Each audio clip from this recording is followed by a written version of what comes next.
ಮಂಡ್ಯ, ರಾಮನಗರ, ಮೈಸೂರು ನಗರ ಮತ್ತು ಗ್ರಾಮಾಂತರ ವಿಭಾಗದ ಎಲ್ಲ ನೌಕರರು ಇಷ್ಟೊತ್ತು ಸುದೀರ್ಘವಾಗಿ ಎಲ್ಲರೂ ಕೂಡ ಏನು ಮುಚ್ಚಿಟ್ಟಿದ್ದಾರೆ ಎಲ್ಲವನ್ನು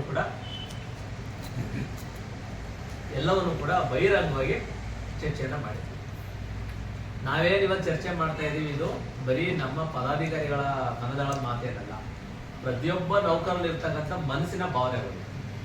ಎಲ್ಲರಿಗೂ ಕೂಡ ಅತಿ ಹೆಚ್ಚಾಗಿ ಜರೂರಾಗಿ ಆಗ್ಬೇಕಾಗಿರೋದು ವೇತನ ಹೆಚ್ಚಳ ಆಗಬೇಕು ಅನ್ನೋದಷ್ಟೇ ಎಲ್ಲರ ಮನಸ್ಸಲ್ಲೂ ಅಗಾಧವಾಗಿರೋದು. ಮತ್ತು ಇನ್ನೊಂದೇನು, ವೇತನ ಹೆಚ್ಚಳದ ಜೊತೆಗೆ ಒಂದಷ್ಟು ಸಮಸ್ಯೆಗಳಿದ್ದಾವೆ. ಆ ಸಮಸ್ಯೆಗಳನ್ನ ಆಲಿಸ್ಲಿಕ್ಕೆ, ಕೇಳಿಸ್ಕೊಳ್ಳಿಕ್ಕೆ, ಅದನ್ನ ಪರಿಹಾರ ಮಾಡೋ ನಿಟ್ಟಿನಲ್ಲಿ ನಮ್ಮ ಸಂಘದಿಂದ ನಾವೆಲ್ಲರೂ ಕೂಡ ಎಲ್ಲೋ ಒಂದ್ ಕಡೆ ದಾರಿ ತಪ್ತಾ ಇದೀವಿ ಅಂತಕ್ಕಂಥ ಅಭಿಪ್ರಾಯಗಳನ್ನ ಎಲ್ಲರೂ ಕೂಡ ಮಾತಾಡ್ತಾ ಇದ್ದೀವಿ.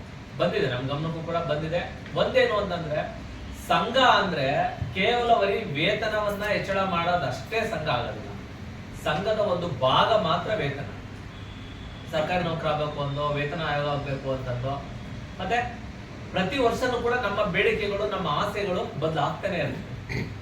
ಡಿ ಎ ಹೆಚ್ಚಾಗ್ಲಿಲ್ಲ ಅಂತ ಬಂತು, ಆಗ ಡಿ ಎ ಕಡೆ ನಮ್ ಗಮನ ಹೋಗುತ್ತೆ. ಅದಾದ್ಮೇಲೆ ಟ್ರಾನ್ಸ್ಫರ್ ಒಂದ್ ಬರ್ತೀವಿ, ಟ್ರಾನ್ಸ್ಫರ್ ಕಡೆ, ಕೌನ್ಸಿಲಿಂಗ್ ಒಂದ್ ಬರ್ತೀವಿ, ಕೌನ್ಸಿಲಿಂಗ್ ಕಡೆ.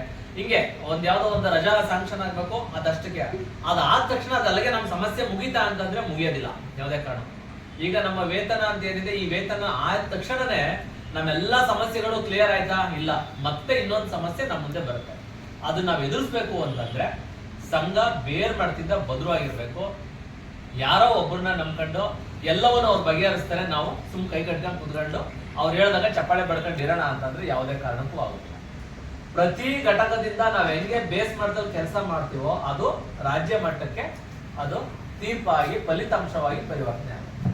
ನಾವೆಲ್ಲರೂ ಕೂಡ ಏನ್ ಮಾಡಿದೀವಿ, ಎಲ್ಲವನ್ನು ಕೂಡ ರಾಜ್ಯ ಕಮಿಟಿ ಮೇಲೆ ಹಾಕ್ಬಿಟ್ಟು ನಾವೆಲ್ಲರೂ ಕೂಡ ನಮ್ಮ ಜವಾಬ್ದಾರಿಗಳಿಂದ ನಾವೆಲ್ಲರೂ ಕೂಡ ನುಳ್ಸ್ಕೊತಾ ಇದ್ದೀವಿ. ಆ ಕಾರಣಕ್ಕೆ ಇವತ್ತು ಪ್ರತಿಯೊಬ್ಬ ನೌಕರಲ್ಲೂ ಕೂಡ ಒಂದು ಅಸಮಾಧಾನ ಹೊಗೆ ಆಡ್ತಾ ಇದೆ. ನಿಜ, ನಾವ್ ಯಾವತ್ತೂ ಕೂಡ ಇವತ್ತು ಬಿತ್ತನೆ ಮಾಡಿದ ತಕ್ಷಣ ಇವತ್ತೇ ಫಲ ಬರಬೇಕು, ಕೂದ್ ಮೆದೆ ಹಾಕ್ಬೇಕು ಅಂದ್ರೆ ಯಾವುದೇ ಕಾರಣಕ್ಕೂ ಆಗೋದಿಲ್ಲ. ನಮ್ಮೆಲ್ಲರಿಗೂ ಗೊತ್ತಿರೋ ಹಾಗೆ ಇವತ್ತು ಸರಿ ಸಮಾನ ವೇತನ ಇಡೀ ರಾಜ್ಯಾದ್ಯಂತ ಒಂದು ಅಲೆಯನ್ನ ಎಬ್ಬಿಸಿ ಈ ಒಂದು ಒತ್ತಡಗಳ ನಡುವೆ ಮತ್ತೆ ಅವ್ರು ಮಾಡ್ತಾ ಇರ್ತಕ್ಕಂಥ ಲಾಬಿಗಳ ನಡುವೆ ಸಂಘಗಳ ಉಳಿಸ್ಕೋಬೇಕು ಅಂತ ಹೋರಾಡ್ತಾರ ನಡುವೆ ನೌಕರನ್ನ ಉಳಿಸ್ಬೇಕು ಅಂತ ಹೇಳಿ ನಾವೇನು ಸತಾಯಗತೆಯ ಪ್ರಯತ್ನಗಳನ್ನ ಮಾಡ್ತಾ ಇದೀವಿ. ನೀವೆಲ್ಲರೂ ಕೂಡ ಕೇಳಿದೀವಿ. ಮೊನ್ನೆ ಸಾರಿಗೆ ಮಂತ್ರಿಗಳು ಕೂಡ ಬಹಿರಂಗವಾಗಿ ಇಲ್ಲ, ನಮ್ಮ ಪ್ರಣಾಳಿಕೆಯಲ್ಲಿದೆ ವೇತನ ಆಯೋಗ, ಅದನ್ನ ನಾವು ಇಂಪ್ಲಿಮೆಂಟ್ ಮಾಡೋ ನಿಟ್ಟಿನಲ್ಲೇ ಪ್ರಯತ್ನಗಳು ನಡೀತಾ ಇದೆ ಅಂತಾನೆ ಬಹಿರಂಗವಾಗಿ ಹೇಳಿದ್ದಾರೆ. ಸಭೆಗಳಲ್ಲಿ ಎಲ್ಲರೂ ಕೇಳಿದೀವಿ. ಬಟ್ ಅದು ಹೇಳಿದ ತಕ್ಷಣ ಆಗೋಗುತ್ತಾ? ಯಾವುದೇ ಕಾರಣಕ್ಕೂ ಆ ಭ್ರಮೆಲ್ಲ ನಾವು ಇರಂಗಿಲ್ಲ. ನಿರಂತರ ಪ್ರಯತ್ನದ ಫಲವಾದ ಮಾತ್ರ ನಮ್ಮೆಲ್ಲರಿಗೂ ಕೂಡ ಫಲ ಸಿಗುತ್ತೆ. ಆ ನಿಟ್ಟಿನಲ್ಲಿ ನಮ್ಮ ಮೊದಲ ಪ್ರಯತ್ನ ಹೆಜ್ಜೆ ಏನಪ್ಪಾ ಅಂದ್ರೆ, ಈ ಒಂದು ವಿಭಾಗ ಮಟ್ಟದ ಸಭೆಗಳಲ್ಲಿ ನಾವು ನಮ್ಮ ಇತಿಮಿತಿ ಒಳಗಡೆ ಸನ್ಮಾನ್ಯ ಸಾರಿಗೆ ಮಂತ್ರಿಗಳನ್ನ ಬರೀ ಹೇಳಿಕೆಗಳನ್ನ ಕೊಡೋದನ್ನ ದಯಮಾಡಿ ಕೊಡ್ಬೇಡಿ ಅಂತ ಹೇಳಲ್ಲ, ಆದ್ರೆ ನಿಮ್ಮ ಹೇಳಿಕೆ ಕಾರ್ಯರೂಪಕ್ಕೆ ಬರಬೇಕು ಅಂತಕ್ಕಂಥ ಒಂದು ಒತ್ತಾಯವನ್ನ ನಮ್ಮ ಇತಿಮಿತಿ ಒಳಗಡೆ ನಾವೆಲ್ಲರೂ ಕೂಡ ಮಾಡ್ಬೇಕು. ಈಗ ನಮಗೆ ಗೊತ್ತಿರುವಂಗೆ ನಮ್ಮ ಈ ಒಂದು ಮೈಸೂರು ಭಾಗದ ಮುಖ್ಯಮಂತ್ರಿಗಳಿರೋದ್ರಿಂದ ಆ ಭಾಗದ ನಮ್ಮ ಲೀಡರ್ಗಳಿದ್ದಾರೆ, MLA-ಗಳಿದ್ದಾರೆ, JP ಮೆಂಬರ್ ಇದ್ದಾರೆ, ಇವ್ರ ಕಡೆಯಿಂದ ಒಂದು ಒತ್ತಾಯವನ್ನು ಕೂಡ ನಾವು ಮಾಡ್ಬೇಕು. ಮತ್ತೆ ನಮ್ಮ ಕನಕಪುರದ ಶಿವಕುಮಾರಣ್ಣವರಿದ್ದಾರೆ, DK ಅವರಿದ್ದಾರೆ. ಲೋಕಲ್ ಅಂತಂದಾಗ ನಿಮ್ಮ ಮಾತುಗಳನ್ನ ಕೇಳ್ತಾರೆ. ಯಾರೋ ಒಬ್ರು ಮಾಡ್ತಾರೆ ಅಂತೇಳಿ ನಾವ್ ಯಾಕೆ ಕೈ ತೊಳ್ಕೋಬೇಕು? ಅವರ ಇತಿಮಿತಿಲಿ ಅವ್ರು ಕೆಲಸ ಮಾಡ್ತಾರ, ನಮ್ಮ ಇತಿಮಿತಿಲಿ ನಾವು ಕೆಲಸ ಮಾಡ್ಬೇಕು. ಈಗ ಎಲ್ಲಾ ಸಮಸ್ಯೆಗಳನ್ನು ಚಂದ್ರು ಅವರೇ ಬಗೆಹರಿಸಕ್ ಆಗೋದಿಲ್ಲ. ಈಗ ಮಂಡ್ಯದ ಸಮಸ್ಯೆ ಬಂದಾಗ ನಾವು ನಮ್ಮ ಸುರೇಶ್ ಸರ್ನ ಬಂದು ನೀವು ಬಗೆಹರಿಸಿ ಅಂತ ಹೇಳೋದು, ನಮ್ಮ ಇತಿಮಿತಿಲಿ ನಾವು ಸಮಸ್ಯೆನ ಬಗೆಹರಿಸಬೇಕು. ಸಮಸ್ಯೆಗಳು ಬಂದಾಗ ಮಾತ್ರ ನಾವೆಲ್ಲರೂ ಕೂಡ ಬಂದ್ರೆ ಯಾವುದೇ ಕಾರಣಕ್ಕೂ ಸಮಸ್ಯೆಗಳು ಬಗೆಹರಿಲ್ಲ. ಸಂಘ ನಿರಂತರವಾಗಿ ಕೆಲಸ ಮಾಡಿದ್ರೆ ಇಂತಾನೆ ಕೆಲಸಗಳಾಗುತ್ತೆ. ಇದು ಬರೀ ಡಿಪೋ ಲೆವೆಲ್ ಅಲ್ಲ, ಇಡೀ ರಾಜ್ಯ ಮಟ್ಟದ ಪದಾಧಿಕಾರಿಗಳು ನನ್ನೂ ಒಳಗೊಂಡಂಗೆ ನಾನು ಹೇಳೋದು, ನಾವು ನಮ್ಮ ಸಮಯವನ್ನ ಸಂಘಕ್ಕೋಸ್ಕರ, ನೌಕರರ ಸಮಸ್ಯೆಗಳನ್ನ ಆಲಿಸ್ಲಿಕ್ಕೋಸ್ಕರ ಒಂದಷ್ಟು ಆಫೀಸರ್ಸ್ ಲೆವೆಲ್ ಅಲ್ಲಿ ಸಮಯವನ್ನ ಕಳೆದ್ರು ಮಾತ್ರ ನಮ್ಮ ಕೆಲಸ ಆಗ್ಲಿಕ್ಕೆ ಸಾಧ್ಯ. ಇನ್ನೇನೋ ಕೆಲವೇ ದಿನಗಳಲ್ಲಿ ವೇತನದ್ದು ಹೆಚ್ಚಳ ಆಗ್ತಕ್ಕಂಥ ಎಲ್ಲ ಲಕ್ಷಣಗಳು ಬರ್ತಾ ಇದೆ. ಮೊನ್ನೆ ನಮ್ಮ ಮಂಡ್ಯ ಶಾಸಕರನ್ನು ಕೂಡ ಭೇಟಿ ಮಾಡಿ ಇನ್ನೊಂದು ರೌಂಡ್ ಮಾತುಕತೆ ಆಡ್ದು, ಒಂದು ಫೋನು ಕೂಡ ಮಾಡಿದ್ರು ಸನ್ಮಾನ್ಯ ಸಾರಿಗೆ ಮಂತ್ರಿಗಳಿಗೆ. ಅವರು ಕೂಡ ಪಾಸಿಟಿವ್ ಆಗಿ ಹೇಳಿದ್ದಾರೆ, ಇಲ್ಲ ಅದು ಆದಷ್ಟು ಬೇಗ ಮಾಡ್ಕೊಡ್ತಾ ಇದ್ದೀನಿ, ಬನ್ನಿ ಬಿಡು ಮಾಡ್ಕೊಳ್ಳೋದ್ರ ಬಗ್ಗೆ ಮಾತಾಡೋಣ ಅಂತಲೂ ಕೂಡ ಹೇಳಿದ್ದಾರೆ. ನಮ್ಮ ಗಣಿಗಾರ ರವಿ ಅವರು ಒಂದು ಡೇಟ್ ಕೊಡ್ತೀನಿ ಅಂತ ಹೇಳಿದರೆ, ಸಾಧ್ಯ ಆದರೆ ಮಂತ್ರಿಗಳು ಮತ್ತು CM ಇಬ್ಬರನ್ನೂ ಕೂಡ ಭೇಟಿ ಮಾಡಲಿಕ್ಕೆ ಮಂಡ್ಯ ವಿಭಾಗದಿಂದ ನಮ್ಮ ನಿರಂತರ ಪ್ರಯತ್ನ. ಈಗ ನಾವು ಕೇಳಕೊಂಡಂಗೆ ಇಡೀ ರಾಜ್ಯದಲ್ಲಿ ಯಾರು ಮಾತಾಡಲಿಲ್ಲ. ನಮ್ಮ ಗಣಿಗ ರವಿ ಅವರು ಸದನದಲ್ಲೂ ಕೂಡ ಅದ್ರ ಬಗ್ಗೆ ಪ್ರಸ್ತಾಪ ಮಾಡಿದ್ರು. ಅದಾದ್ಮೇಲೂ ಕೂಡ CM ಬಂದಾಗ್ಲೂ ನಮ್ಮ ಸಾರಿಗೆ ನೌಕರು ನಮ್ಮ ಪರವಾಗೆಲ್ಲ ಕೆಲಸ ಮಾಡಿದ್ದಾರೆ, ಅವ್ರ ಕೆಲಸ ನೀವು ಆಗ್ಲೇಬೇಕು ಅಂತೇಳಿ ಮಂಡ್ಯಕ್ಕೆ ಬಂದಂತ ಸಂದರ್ಭದಲ್ಲೂ ಕೂಡ ಪ್ರಸ್ತಾಪ ಮಾಡಿದ್ರು. ಅದಾದ ನಂತರ ಈಗ ಒಂದು ಡೇಟನ್ನು ಕೂಡ ತಗೊಳ್ತಾ ಇದ್ದಾರೆ. ಆದಷ್ಟು ಬೇಗ CM ಮತ್ತೆ ಸಾರಿಗೆ ಮಂತ್ರಿಗಳನ್ನ ಭೇಟಿ ಮಾಡಿ ತುರ್ತಾಗಿ ಆಗ್ಬೇಕು. ಸುಮ್ಮನೆ ಕಾಟಾಚಾರದ ಹೇಳಿಕೆಗಳಿಂದ ಅಷ್ಟೇ ಸಮಸ್ಯೆ ಬಗೆಹರಿದಿಲ್ಲ ಅಂತೇಳಿ ಮಾತಾಡಿದ್ವಿ. ಇದಕ್ಕೆ ಪೂರ್ವಕವಾಗಿ ನಿರಂತರವಾಗಿ ನಮ್ಮ ಕೆಲಸಗಳಾಗ್ತಾ ಇದೆ. ಹಾಗೆ ರಾಜ್ಯಾಧ್ಯಕ್ಷರು ಒಬ್ಬರ ಮೇಲೆ ಜವಾಬ್ದಾರಿ ಹಾಕ್ಬಿಟ್ಟು ನಾವೆಲ್ಲರೂ ಸುಮ್ಮನೆ ಕೈಕಟ್ಟಿ ಕೂತ್ಕೊಂಡ್ರೆ ಪ್ರಯೋಜನ ಬರಲ್ಲ. ಹನಿ ಗೂಡಿದ್ರೆ ಮಾತ್ರ ಅದು ಹಾಳಾಗ್ಲಿಕ್ಕೋ ಮತ್ತೆ ಸಮುದ್ರ ಆಗ್ಲಿಕ್ಕೆ ಸಾಧ್ಯ. ಹಾಗಾಗಿ ನಿಮ್ಮ ಪ್ರಯತ್ನಗಳಾಗ್ಲಿ, ಬರೀ ವೇತನದ ಒಂದೇ ವಿಚಾರ ಅಲ್ಲ, ಪ್ರತಿಯೊಂದು ಸಮಸ್ಯೆಗಳಲ್ಲೂ ಕೂಡ ಇನ್ಕ್ಲೂಡಿಂಗ್ ನಾನು ಹೇಳ್ತಾ ಇರೋದು ಎಲ್ಲರಲ್ಲೂ ಕೂಡ ಕೂಟ ಬದಲಾಗಿ ನಿಲ್ಬೇಕು ಅಂದ್ರೆ ನೀವೆಲ್ಲರೂ ಕೂಡ ನಿಮ್ಮ ಇತಿಮಿತಿಯಲ್ಲಿ ಘಟಕವಾರು ಕೆಲಸಗಳನ್ನ ಮಾಡಬೇಕು. ಘಟಕವಾರು ಸಮಸ್ಯೆ ಬಗೆಹರಿಸಿ ಈ ವೇತನದ ವಿಚಾರದಲ್ಲಿ ಘಟಕವಾರು ಎಲ್ಲರ ಅಭಿಪ್ರಾಯಗಳನ್ನ ಕ್ರೋಢೀಕರಣ ಮಾಡೋ ನಿಟ್ಟಿನಲ್ಲಿ ನೀವೆಲ್ಲರೂ ಕೂಡ ಪಾಸಿಟಿವ್ ಆಗಿ ಕೆಲಸ ಮಾಡಬೇಕಾಗುತ್ತೆ. ಎಲ್ಲರೂ ಕೂಡ ಆಶಾಭಾವನೆಯಿಂದ ಇರಿ. ಆದಷ್ಟು ಬೇಗ ನಿಮ್ಮ ವೇತನ ಹೆಚ್ಚಳ ಆಗುತ್ತೆ. ಬಟ್ ಕೈ ಕಟ್ಕೊಂಡು ಯಾರೋ ದಯಮಾಡಿ ಕೂತ್ಕೊಳ್ಳಿ. ಇದು ನನ್ನ ವೈಯಕ್ತಿಕ ಅಭಿಪ್ರಾಯ.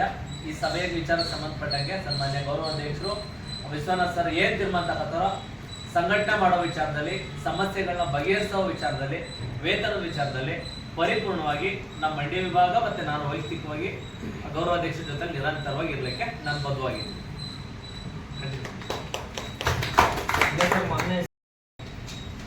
ಪಾಸಿಟಿವ್ ಆಗಿರಿ. ಯಾಕೆಂದ್ರೆ ನನಗೆ ಕೇಳ್ತಾ ಇದ್ದೀನಿ ಎಲ್ಲಾರ ಬಾಯಲ್ಲಿ ಏನ್ ಬಂದಿದ್ದು ಸಂಬಳ ಅಂತಾರೆ, ನಮ್ಗೆ ಮಾತಾಡೋಕೆ ಅವಕಾಶ ಸಿಗ್ತಲ್ಲ ಅಂತ. ಈ ವಿಷಯದಲ್ಲಿ ನೀವು ಎಷ್ಟು ಪಾಸಿಟಿವ್ ಆಗಿರ್ತೀರ. ಎಲ್ಲರೂ ಅವರ ಉತ್ತಮವಾದ ಯೋಗ್ಯವಾದ ಸಲಹೆಯನ್ನು ನೀಡಿದ್ದಾರೆ. ಯಾಕೆಂತ ಹೇಳಿದ್ರೆ ಎಂಪ್ಲಾಯೀಸ್ ಮಧ್ಯದಲ್ಲಿರುವ ಕಾರ್ಮಿಕರ ಮಧ್ಯದಲ್ಲಿರುವಂಥ ನಾಯಕರು, ನಿಮ್ಮ ಅಭಿಪ್ರಾಯ ಫಸ್ಟ್ ಹ್ಯಾಂಡ್ ಇನ್ಫಾರ್ಮೇಷನ್. ಈ ಅಭಿಪ್ರಾಯ ನಾನು ಯಾವುದು ಕೂಡ ಸರಿ ಇಲ್ಲ ಅಂತ ಹೇಳೋದಿಲ್ಲ. ಡಿಪೋನಲ್ಲಿ ಹೋಗೋದ್ರಿಂದ ಹಿಡಿದು ಡಿವಿಷನಲ್ಲಿ ಏನೇನು ಆಗ್ತಾ ಇದೆ ಪ್ರತಿಯೊಂದು ಗಮನದಲ್ಲಿ ಇಟ್ಕೊಂಡು ನೀವು ಒಬ್ಬ ನಾಯಕ ಅನ್ನಿಸ್ಕೊಂಡು ನನ್ನ ಪ್ರಕಾರ ರೈಟ್ ಒಪ್ಕೊಳ್ತಿರೋ ತಾನೆ. ನಾಯಕರು ತಾನೇ ಇಲ್ಲಿ ಬಂದಿರೋದು. ನಾವು ನಾಯಕನಾಗಿ ಬಂದು ನನ್ನ ವ್ಯೂ ಏನಿರಬೇಕು, ನನ್ನ ಪರ್ಸ್ಪೆಕ್ಟಿವ್, ನನ್ನ ಒಂದು ನೋಡುವಂಥ ದೃಷ್ಟಿ ನಂದು ಯಾವ ಕೋನ ಯಾವ ರೀತಿ ಇರಬೇಕು, ಇದು ಭಾರಿ ಮುಖ್ಯವಾಗಿ ನಮ್ಮ ಮುಂದೆ ದೃಷ್ಟಿಕೋನದಲ್ಲಿ ಏನಾಗ್ತಾ ಇದೆ. ಇಲ್ಲಿ ನಾವು ಅವ್ರ ಎಂಪ್ಲಾಯೀಸ್ ಹೇಳಿದ ಜೊತೆ ಸೇರ್ಕೊಂಡ್ಬಿಟ್ಟಿದ್ವಿ. ನಾವು ವಿಭಿನ್ನವಾಗಿ ಯೋಚನೆ ಮಾಡಿ ವಿಭಿನ್ನವಾಗಿ ಅದ್ರ ಬಗ್ಗೆ ನನಗೆ ಬಂದಿರುವಂಥ ಇನ್ಫಾರ್ಮೇಶನ್ ಪ್ರಕಾರವಾಗಿ ನಾನು ಏನ್ ಮಾಡಬಲ್ಲೆ ಅನ್ನೋದ್ರ ಬಗ್ಗೆ ನಾನು ಯೋಚನೆ ಮಾಡ್ತಾನೆ ಇಲ್ಲ. ನಾನು ಅವ್ರ ಜೊತೆ ಸೇರ್ಕೊಂಡು ನನ್ನ ಅಭಿಪ್ರಾಯನೂ ಅಲ್ಲಿಗೆ ಸೀಮಿತಗೊಳಿಸಿ ಇದೆಲ್ಲ ಆಗ್ಬಿಡ್ಲಿ, ನೋಡ್ದಾಗ ಕೂಟ ಬೆಳೆಸ್ತೀನಿ ಅನ್ನೋ ಒಂದು ಪ್ರತಿಯೊಬ್ಬ ನಾಯಕನ ಮನಸ್ಸಿಗೆ ಬಂದರೆ ಇದು ನಾಯಕತ್ವ. ಇದರಲ್ಲಿ ಒಂದು ಕೊರತೆ ನನಗೆ ಕಂಡು ಬರ್ತಾ ಇರೋದು. ಫಸ್ಟು ಹೌದು, ಈ ಸಂಘಟನೆಯಲ್ಲಿ ಬಹಳ ದಿವಸದಿಂದ 38 ತಿಂಗಳಿಂದ ಅರಿಯಸ್ ಬಂದಿದೆ. 38 ತಿಂಗಳಿಂದ ಅರಿಯಸ್ ಬಂದಿದೆ. ಜೊತೆಗೆ ಒಂದು 24 ಅವಾಗಲಿಂದ ಸೆಟಲ್ಮೆಂಟ್ ಆಗಬೇಕಾಗಿತ್ತು. ಅದು ಇವತ್ತಾಗಲೇ 12, 17, 18ನೇ ತಿಂಗಳು ಇತ್ತು. ಇದೊಂದು ಗದಿಗರ್ಭ ಆಗೋಯ್ತು. 18 ತಿಂಗಳಾಗೋಯ್ತು. ಈಗ ಯಾವತ್ತಾಗುತ್ತೋ ಗೊತ್ತಿಲ್ಲ. ನಿಜ ಮೋಹನ್ ಭಾಳ ಆತ್ಮವಿಶ್ವಾಸದಿಂದ ಹೇಳ್ಬಿಟ್ಟು ಆಗ್ಬಿಡುತ್ತೆ ಬಿಡಿ. ನಾನು ವಿಶ್ವನಾಥ್ ಗೊತ್ತು. ಈಗ ಕಳೆದ 1 ತಿಂಗಳಲ್ಲಿ 3 ಸತಿ ನಾನು ಭೇಟಿ ಮಾಡಿದ್ದೀನಿ. 3 ಸತಿ ಹೋದಾಗಲೂ ಕೂಡ ನನ್ನ ಭಾಗ ಏನಿತ್ತು ಅಂತ ಹೇಳಿದ್ರೆ ಯಾವತ್ತೂ ಡೇಟ್ ಸಿಕ್ಕಿಲ್ಲ. ಅವರು 26 ಆಗ್ಬಿಡಿ. ಇವ್ರು ಬರ್ತಾ ಇದ್ದಾರೆ, MD ಬರ್ತಾ ಇದ್ದಾರೆ. ಬಂದ ಮೇಲೆ ಇದ್ರ ಬಗ್ಗೆ ಇದು ಸಭೆ ಕರಿತೀವಿ. ಮೊನ್ನೆ ಕೂಡ ಹೇಳಿದೆ. ಇವರು ಅದನ್ನೆಲ್ಲ ಪ್ರಚಾರನೂ ಮಾಡ್ತಾರೆ. ಎಲ್ಲ ಪ್ರಶ್ನೆ ಏನಂದ್ರೆ ಇವತ್ತು ನಮ್ಮ ಕೈಯಲ್ಲಿ ಮಾಡುವಷ್ಟು ಪ್ರಯತ್ನವನ್ನು ನಾವು ಮಾಡ್ತೀವಿ. ನೀವು ಹೇಳಿದ್ರಿ ಇದು ಸಲಹೆ ಇವ್ರು ಕೊಟ್ಟು ಬಹುಶಃ ಮರ್ತ್ಬಿಟ್ಟಿದ್ದಾರೆ.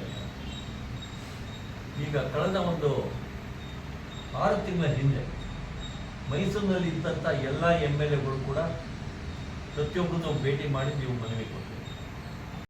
ವಾಸ್ತವಾಂಶ ಏನಂತ ಹೇಳಿದ್ರೆ ಸಮಾಜದ ಪರಿಸ್ಥಿತಿ ವ್ಯವಸ್ಥೆ ಏನಿದೆ ಅಂದರೆ ಗ್ರೀಸ್ ಮಾಡದೆ ಜಾರದೆ, ಡೂಪ್ಲಿಕೇಶನ್ ಇಂದ ಎಲ್ಲೂ ವ್ಯವಹಾರ ನಡೆಯುತ್ತೆ. ಆದರೆ ಅದನ್ನ ನಾವು ನಾಯಕರು ಒಂದು ಓಪನ್ ಸಭೆಯಲ್ಲಿ ಚರ್ಚೆ ಮಾಡುವಂಥದ್ದು. ಇದು ಏನಕ್ಕೆ ಅಂತ ಹೇಳಿದ್ರೆ ಇಲ್ಲಿ ಹಲವಾರು ವಿಭಿನ್ನವಾದಂಥ ಅಭಿಪ್ರಾಯಗಳು ಬರ್ತವೆ. ಎಲ್ಲ ರೀತಿಯ ಪ್ರಯತ್ನ ನಮ್ಮ ಒಕ್ಕೂಟ ಮಾಡ್ತಾ ಇದೆ. ಒಕ್ಕೂಟ ಇದ್ರ ಜೊತೆಲಿ ಸೇರಿಕೊಂಡು ಸರ್ಕಾರದ ಮೇಲೆ ಏನು ಒತ್ತಡ ತರಬೇಕು ಆ ಒತ್ತಡ ತರ್ತಾ ಇದೆ. ಇದರಲ್ಲಿ ಎಲ್ಲರೂ ಧೈರ್ಯವಾಗಿ ಎದೆ ಮುಟ್ಕೊಂಡು ಯಾರಿಗೆ ಬೇಕಾದ್ರೂ ಹೇಳ್ಬೋದು.